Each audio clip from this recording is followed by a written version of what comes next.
My friends, let me tell you something that most people never understand, not because it's complicated, but because it's uncomfortable. The world is full of people ready to talk about their problems, but very few ready to solve them. You'll meet people who treat their problems like trophies. They polish them, talk about them, and show them off to anyone who will listen. But successful people, they learn early that complaining doesn't change a thing. If you spend your days talking about your problems, you'll start building an identity around them. But if you spend your days working on solutions, you'll start building a life beyond them.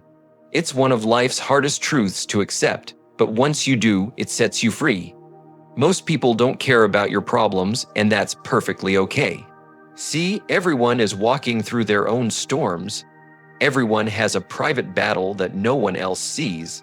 You might look at someone and think their life is easy, but beneath the surface, they're carrying their own burdens, the kind they don't talk about either. So when you start unloading your problems on others, hoping they'll understand or fix them, you're really setting yourself up for disappointment. Not because people are cruel or heartless, but because they simply can't carry what's yours to carry. They're trying to keep themselves together too. The truth is, the world doesn't pause for your pain. Life keeps moving with or without your struggle. And if you don't learn to move with it, you'll stay stuck while everything else keeps going. The beauty of realizing that most people don't care is that it pushes you toward maturity. It makes you self-reliant. It teaches you to stop seeking sympathy and start seeking solutions. When you stop expecting others to rescue you, you begin to rescue yourself. You stop depending on validation and start developing strength. And that shift, that quiet moment when you say, "It's on me now," that's where growth begins. You see, it's not people's job to understand your every pain. It's your job to understand yourself deeply enough to rise above it. Every problem you face is a test, not an invitation for pity. And when you stop telling your story as a cry for help, you start rewriting it as a declaration of power. Because once you accept that the world owes you nothing, you become unstoppable. So don't resent the fact that people don't care, be grateful for it. Because if they did, you'd never grow the strength you're capable of. You'd never learn resilience. You'd never develop that quiet confidence that says, "I've got this." You wouldn't become your own hero. The absence of comfort from others forces you to find power within yourself. And that power, once discovered, will never leave you. That's the hidden gift in this truth. When no one else can carry your burden, you discover that you were strong enough to carry it all along. Every time you talk endlessly about your problems, you give them life. You breathe energy into them. You make them grow roots in your mind. What you focus on expands, and if all your focus is on what's wrong, that's exactly what multiplies. Talking can feel good in the moment. It gives you temporary relief, like opening a pressure valve. But after the talking fades, the problem is still sitting there. Same size, same shape, sometimes even bigger, because now it's been reinforced by repetition. See, when you talk about your problems, your brain doesn't know the difference between speaking about them and reliving them. Each word paints the same painful picture again and again. You keep revisiting the wound, reopening it every time you tell the story. And the more you repeat it, the more familiar that pain becomes. Eventually, it becomes your identity. You stop being the person who had a problem and start becoming the person who is the problem. That's the trap most people fall into. They talk instead of act. They explain instead of execute. They share instead of solve. But here's the truth: problems don't shrink from discussion. They shrink from decision. The moment you take a single action, even a small one, you break the pattern of paralysis. You shift the energy.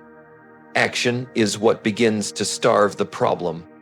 because problems feed on inaction. They love your hesitation, your self-doubt, your endless what-ifs. But they wither under motion. You don't have to fix everything at once. You just have to do something one step, one call, one attempt.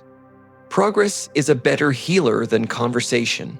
The smallest action will do more for your spirit than the biggest complaint ever could. Because when you act, you reclaim your power. You stop being the victim of your situation and start becoming the author of your outcome. Talking may win you sympathy. Action wins you freedom. Talking may get you attention. Action gets you results. One keeps you comfortable in your current story. The other writes a new one. And the difference between those two paths is enormous. So whenever you catch yourself about to complain, stop and ask, what can I do right now to move forward? You'll notice something amazing. When you start doing, the talking becomes unnecessary. The problem starts to lose its grip. The same energy that was once fueling frustration begins to feed momentums. Your energy is your most precious currency. Spend it wisely, because once it's gone, it's gone. Every thought, every emotion, every conversation costs you something. And the tragedy is, most people spend their energy carelessly, leaking it through complaints, gossip, and negativity. They give it away to people who don't deserve it, to situations that don't matter, and to emotions that don't serve them. Then they wonder why they feel so drained, so uninspired, so heavy. You have to start treating your energy like gold, rare, valuable, and protected. You don't leave gold lying around for anyone to grab. You lock it up, you guard it, you invest it. Your energy deserves the same discipline. Because every time you share your problems with the wrong people, you're making a withdrawal from your emotional bank account. And not everyone deposits back. Some people will take your energy and leave you with even less than before, not out of malice, but because they don't know how to handle their own. There are people who will feed you, and there are people who will drain you. Learn to know the difference. When you talk to someone and walk away feeling lighter, that's a deposit. When you walk away feeling tired, frustrated, or smaller, that's a withdrawal. Protect your circle.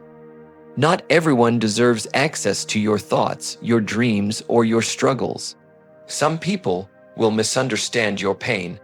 Others will secretly enjoy seeing you down, and a few might use your vulnerability as gossip fuel. So be wise with your words, not out of fear, but out of respect for your own peace.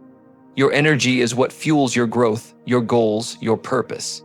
If you waste it on venting about problems, you'll have nothing left to fix them. If you give it away to every emotional fire that flares up around you, you'll burn out before you ever reach your potential.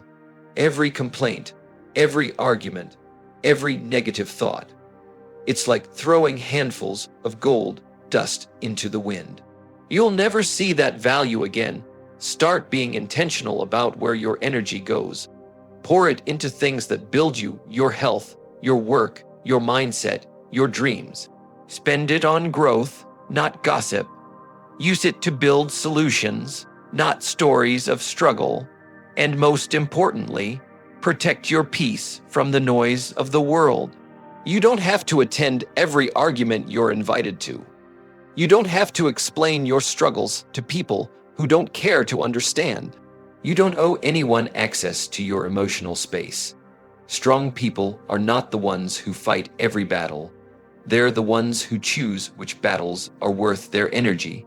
They know when to walk away, when to stay silent, and when to invest in something that matters, because they understand that protecting their energy isn't selfish, it's survival. So guard it like gold. Save it for the things that make you better, not bitter. Spend it on actions that lift you up, not words that drag you down. And remember, the more you protect your energy, the more power you'll have to build the life you truly want. Pain is not punishment, it's instruction. Every hardship, every setback, Every heartbreak carries a lesson that life is trying to teach you. But here's the thing, those lessons are never learned in public. Growth happens in private, behind closed doors, in the quiet moments when no one is watching. That's where your true transformation begins. When life hits you hard, your first instinct might be to talk about it, to tell everyone how unfair it is, to gather sympathy. But that doesn't build you. What builds you is when you take that pain and say, all right, what can I learn from this? What is this moment trying to shape in me? That's when pain becomes your private workshop, a place where strength, wisdom, and character are forged. Think about it. The gym that builds your muscles is a place of resistance. You grow because of the weight, not despite it. The same goes for your inner life. Every painful moment is emotional weight training. It stretches your endurance, builds your patience, deepens your understanding, and strengthens your resolve. But you can only grow from it if you stay in the workshop long enough to learn. Most people run from their pain. They distract themselves, numb themselves, or talk about it endlessly, hoping that by sharing it, they'll feel lighter. But pain doesn't disappear through conversation. It dissolves through comprehension. When you sit alone with it, when you face it head on, when you dissect it with honesty and humility, that's when you grow. That's when pain transforms into wisdom. Don't advertise your suffering. Don't make a show of your struggle. The best work you'll ever do will be unseen. The breakthroughs that matter most happen in silence, in those late nights where you're reflecting, forgiving, recalibrating, and deciding who you want to become. The world doesn't need to see your process. It only needs to see your progress. Use your private pain as training for public strength. Every disappointment can teach you discernment. Every betrayal can sharpen your boundaries. Every failure can refine your focus. Every heartbreak can expand your empathy. That's the power of the workshop.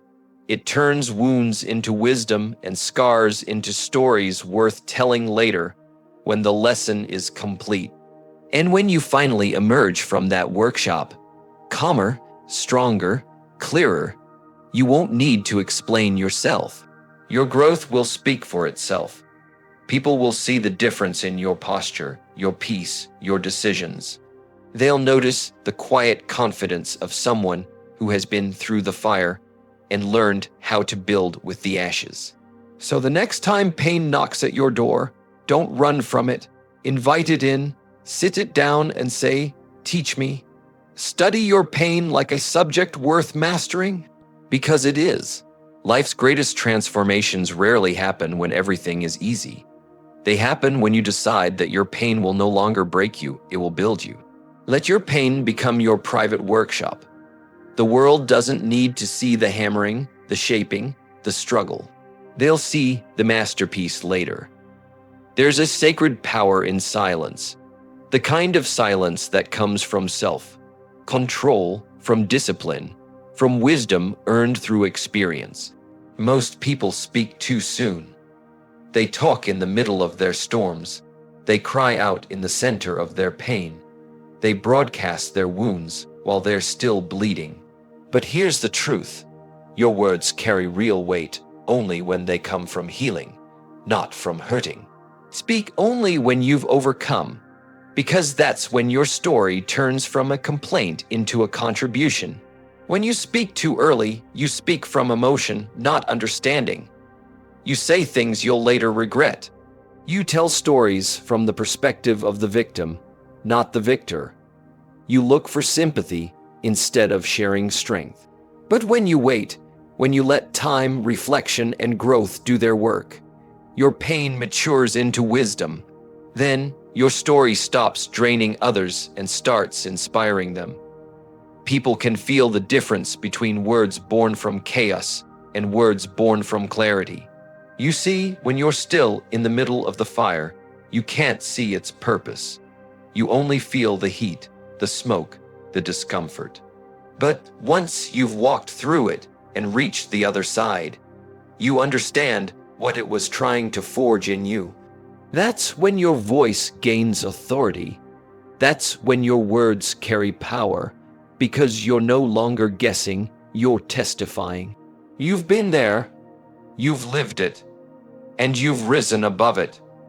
Sharing your pain too early can weaken you. It invites too many opinions, too many judgments, too many distractions. Everyone has advice, but few have wisdom. And if you open up your wounds before they're healed, people can poke at them, intentionally or not. Sometimes you need to go silent not because you're weak, but because you're protecting your process.